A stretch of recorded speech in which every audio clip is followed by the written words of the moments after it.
Merrylin Cryptid Museum, Part 1. Homomius alatus. Larva non-volucres, is a species of wingless Homomius which shares much of its anatomical traits with its winged relative.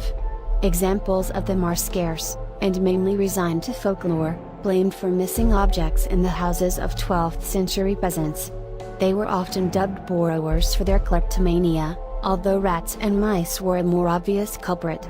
Constant references to people of diminutive stature fill the annals of many an occultist's memoirs.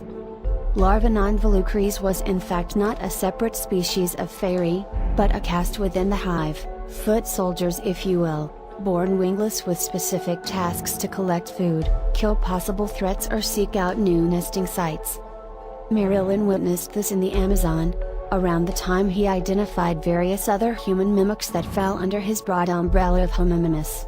Although many of these species were not related, they shared these unique humanoid attributes. Whilst tracking a number of larvae non-volucres, he noticed that they appeared to be returning from a hunt to a nest. When he saw that the nest was covered in settled winged Homomius, he concluded that they were about to attack. Yet to his surprise they entered the peculiar spout at the base of the nest and disappeared, only to appear again an hour later, exchanging pheromones with winged and wingless alike. And amongst their entourage, a queen fairy, her wings massive in comparison to those around her. He realized that this queen was relocating, either a recent newborn ready to make a new colony, or perhaps the nest was threatened. A day later, it was abandoned. On closer inspection, Merrylin found that the nest was plagued by some kind of fungal growth, hence the evacuation. He followed the procession to a new nesting site and with much excitement studied the construction of their second home. A mixture of a mucus-like excretion and leaf litter was used for the walls, the entire hive engaged in the task. Sadly, upon waking one morning, he found that construction had ceased. The ground was littered with the bodies of the fairies. They had succumbed to the spores spread by the fungi in the previous nest. He collected them and a number of them are presented here, showing the life cycle of this species.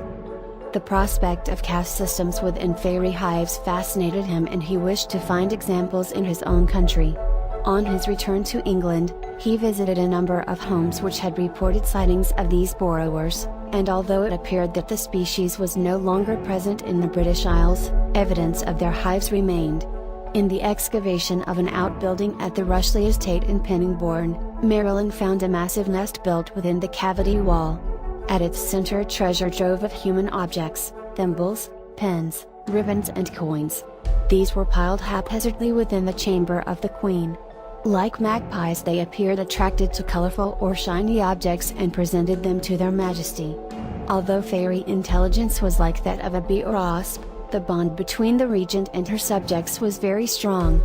Many species are known to collect objects, such as octopi, or various species of bird for courtship ritual or bonding, so this was not completely without precedent.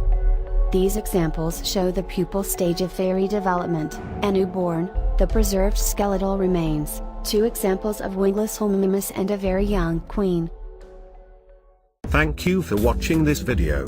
Please subscribe to our channel for more videos.